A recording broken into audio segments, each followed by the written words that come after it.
No, I got to ask you about this James Deen character, though, because Yeah. he came out. It's a story you tweeted out, actually, where I got it from on the dailybeast.com. He finally broke his silence. Yep. There's about 11 women who have accused him of pushing the boundaries, if not raping him, from Stoya to Teen Mom, Farrah Abraham, to Amber Rain, Ashley Fires, Cora Peters. I've worked with all those girls. You worked with all of them, all right? of them. Fuck you. That's all cool, of them. though. Every single one. And they're all sweethearts. They're sweethearts. And not a single one of, and I know they're not coming out for fame for this stuff, because I met them, or I would work with them after they did these scenes where they were crying to me about James Deen.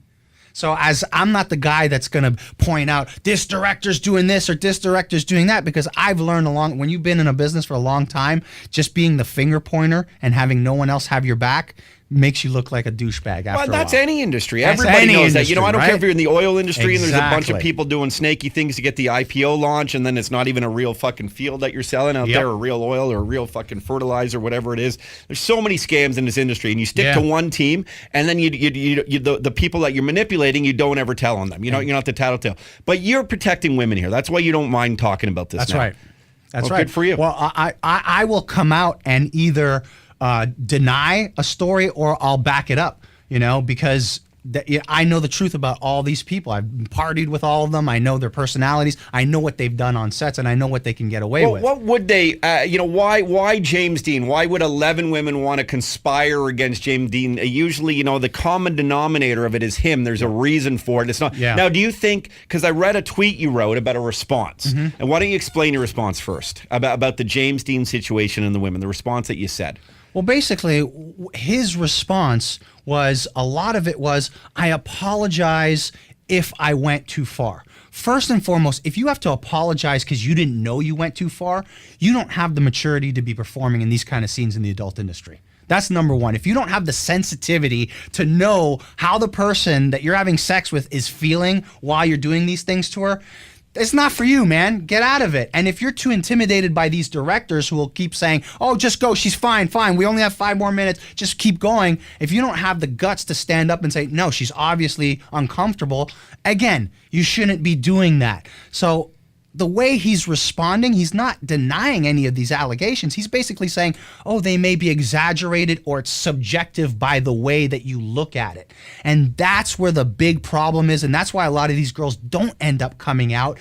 They'll come out when one girl has the guts to do it and then join the bandwagon, because a lot of them will get paid for their stories, and they would rather get a little financial compensation real quick than actually press charges and then have to go to court and then have some lawyer, some good defense lawyer on the other side, and say, well, you signed up to do that. You knew it was a rape scene, didn't you? You knew it was this. You knew it was that. We have you on camera saying, I understand what I'm doing on You don't get a kink.com. check until they film you right after your scene going, so was everything okay? And the person filming that is doing this. Was everything okay? Behind the camera, yes, nodding, everything yes. was okay. You don't get a check until you finish that Fucking interview. It's sickening. I mean, if this is the truth, this is sickening. This is the 100% truth. And the worst part about it is not, and I'm going to tell you right now, first person to say it on the Todd Shapiro show, nothing is going to happen to James Deen, and he's going to continue working in porn. You know why? Because none of these girls are actually filing lawsuits against him. They're just coming out and making accusations, which is basically just making him more famous. He is still going to find work in the porn industry. Maybe some companies will disassociate, maybe for a month, maybe 2, a couple of months down the line, it's going to be business as usual, because these girls don't want to take it to the next level and don't want to actually press charges and make things actually happen. Why? Because the girls can't afford the good lawyers. These big companies can afford the good lawyers, and they'll bury these chicks. These girls will get nothing out of it, and they'll never get work. And here's the problem with you bringing up other girls like Kaden and other girls. These girls who talk pro about the porn industry. I'm pro porn all day. I've had the most amazing career in porn. Yeah, you the have. thing is when these girls say that, oh, I haven't had any problem, it then starts making you doubt if these other girls are just making it up. Yeah. But all these girls, every single one of them, you can't find one, not even Kaden, not even the biggest point, that haven't had their own issues when they were more small time. When you become big time, the reason why why this got so big is because Stoya came out, who's a really big porn star. She's an ex-girlfriend of James Deen. The problem, Actually, good friends of Caden Cross too. the problem I have with Stoya, is I believe 100% in what she's saying, the abuses that James did with her, but she didn't say anything at the time, and because they're in a partnership of creating movies together, they produced a bunch of these movies that Stoya has the rights to. She doesn't say anything because she would then have to not release these movies and take a huge financial blow. So she'd rather. But eventually, if you look at her tweets, so she's on the back end. She gets money. She has partnerships. She's not just paid per scene. Not on these projects that she did with James. Okay, so she's a smart businesswoman. That way, the problem is now it's like this double-edged sword for her. Exactly. Do I talk about the abuse, or do I make the money from the porn and get the royalties off of it? You see how much of a mess it is? It is a mess. It's a mess. You would need a third-party organization to actually go into that industry and have people on sets to just make sure. And like porn stars to monitor, to make sure to like, hey, this is the safe word. This is where you stop. This is porn enough. Stars have no union. It's just like fighters. I watched an amazing documentary on fighters. Fighters experience the same shit as porn stars. There's no union for them to complain to if shit goes right. If somebody rips you off your money, if you get abused on the set, there's nobody to go to. There's nobody. It's just yourself. And if you happen to complain too much, they're not going to use you anymore. Fuck, man. This whole world, all we do is exploit people. It's all we do, man. I'm telling you. So, I mean, do you see a fix in this? Like, other than having people maybe go and be that, and I've listed in the past my 3 big fixes of what would need to happen in the porn industry.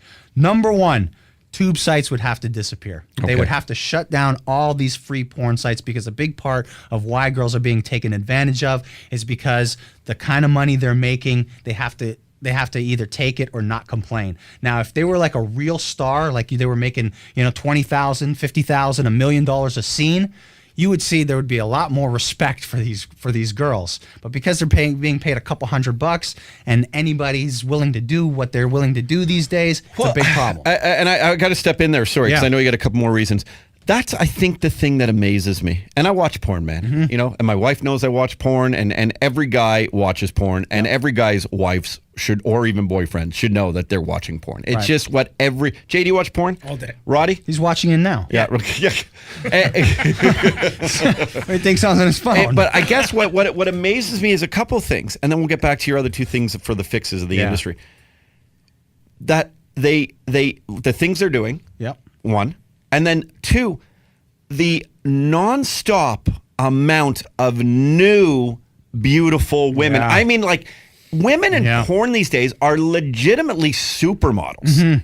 Like you look at a Victoria's Secret Angel supermodel, you're like, yeah, there's no difference in that girl I just saw in porn doing something crazy. The girls in the 80s were not as good looking as they are today, and they were making 10 times the amount of money. And there were only a few of them, though. That's part of it. And now it's like every gorgeous girl. Everyone. And I think to myself, I don't, because I didn't know this darkness of the industry, because really, by all accounts of anyone we've interviewed, it's been, and maybe they were just saying it to my fluff face. Pieces. Porn is great. Honestly, and that's why I've supported, and that's why I backed it. I've defended, even a video we have of Kendra Sunderland out there where people were like, how dare you give her encouraging words about this industry? I'm like, listen, she's saying she's in charge of it. She's 19. I know she's young, but it's what she wants to do. And we've heard positive things about it. So maybe it is different now. And I never heard this before, but my point being is I can't believe so many are going into it. And I can only hope that, maybe they can be, before they make that decision, there can be people like you just saying, these are the true hazards. And maybe that's maybe that's one of the other fixes. Anyway, go on. What are the other fixes? The second fix, get rid of all the agencies, because these are the biggest scoundrels. Bigger than the performers, the agencies are the ones that really, they'll seduce a girl. They'll say to a girl that lives in Arkansas, come out to LA, sign up with our agency, we'll make you $15,000 to $30,000 a month. I've never heard a girl in the porn industry making $15,000 to $30,000 a month unless she's being flown out to Dubai and having sex with these Saudi princes. That's how you make $30,000 a month, is by being a hooker on the side. You don't make that. The average girl will make between $5,000 and $10,000 a month, and that's if she's like willing to do some hardcore stuff. Then they get them out there and they say, you got to sign this contract. You can't work for anybody else. You're going to live in our model house, which we're going to make you pay rent for, $1,000 a month, and you're responsible for all your medical fees, which is bi-monthly testing now. So that's about $500 a month. So the second you decide to get into the porn industry, you already owe one of these agencies $1,500 before you've made a penny. Now, if the industry is at a slow point, you're not working, the girl's like, how am I going to pay my rent? They're like, okay, well, we have this webcam stuff that you can do, and we have these clients, these guys that you can fuck for money. So they came out to be a porn star, and now they're doing like weird webcam shows and being prostitutes. It sounds like sex trafficking at the end of the day, under the guise of getting it and doing scenes. That's what these agencies are. They're pure sex traffickers. Fucking frightening, man. That's number two. That saddens me. When I got in the business, there was one agency. It was this old fucking dude in Van Nuys on Sepulveda Boulevard who didn't give a shit about the girls. He collected a fee from the companies that he booked you for. That's it. Today, the practice is, which is completely illegal, is they're double dipping. They're getting a 15% fee from the companies they're booking you for, and then taking 15% out of the girls' checks.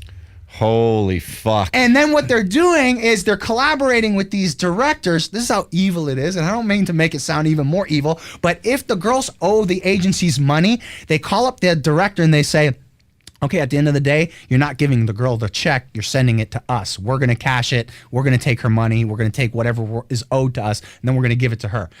You can't do that. That's illegal. So the girls aren't even getting paid, and then at that point, they pay the 15% fee. Yeah. They're just waiting for a check after this deduction, after that deduction, after the double dipping, and we're not talking about the scene they were just in. Right. And then they finally get some loose change. Right. And I'm no pun on loose either, man. I know. Yeah, I'm not doing that. I'm not being mean. A bunch of good puns you They're have. all accidental, and I have to clarify that because people listen to me like that. Todd, always doing stupid puns, but I didn't mean to. My goodness, so man. you see how much the girls already how much bullshit they already have to go through before they get to set. So now they already owe. They're in the deficit. They're in the red.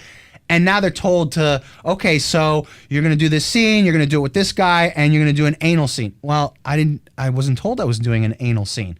Oh, you don't want to do the anal scene? Well, okay, maybe we'll give you an extra $100. You said they dangle that shit? Yes, dude, I've seen the directors do it to girls, and I'm in the corner going, "What the fuck is happening?" It's so conniving, Brody. Yeah. If an industry such as pornography has become morally bankrupt, then the whole world's fucked. Yeah.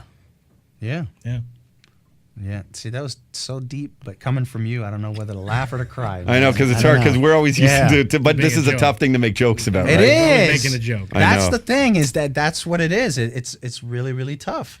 You know? You're such a good guy. You got to make, I'd like you to make a comeback to pornography, start coming on people's backs again, and bring that good attitude back into the industry. On my set, I've walked off sets telling directors to go fuck themselves. I've done what I morally needed to do in certain situations. I saw a director yelling at a girl one time before I was supposed to do a scene with her, and I was like, see you later. It's abuse. I'm out. I don't want to be a part of this. These poor women are so afraid to speak up that even in our great candid interviews, they probably haven't been honest because they want to continue to get work. And it's so competitive now because there's so many young, beautiful ladies, like 20, 21, 19, he said, they're all coming in this industry. It is. And it's like, how does a 27-year-old who's now got to push the boundaries way past her comfort zone just to keep relevant? Yeah. Dude, this is fuck. Listen, Voodoo, we got to take a short break. Yeah. I have to bring in Ali Hassan, but are you in a rush? Can you hang out with us today? I can hang out a little bit. Can you hang out? We got what do you have to do? You got a scene to go make? What are you doing? My mom's cooking some steak on the barbecue, so I can't be late for that. But I can hang out. That's what I love about Mama. But it's Voodoo. He comes home in Little Portugal and he hangs out with his mother. Yeah, you can't beat the homemade pimento. No, I know. You can't beat that. See, he knows. Oh, man. Hey, what's up? I'm Roddy. Subscribe to our channel. You're gonna love it. For the rest of this episode, you gotta check out our podcast online on the website. Go check it out. You won't be disappointed.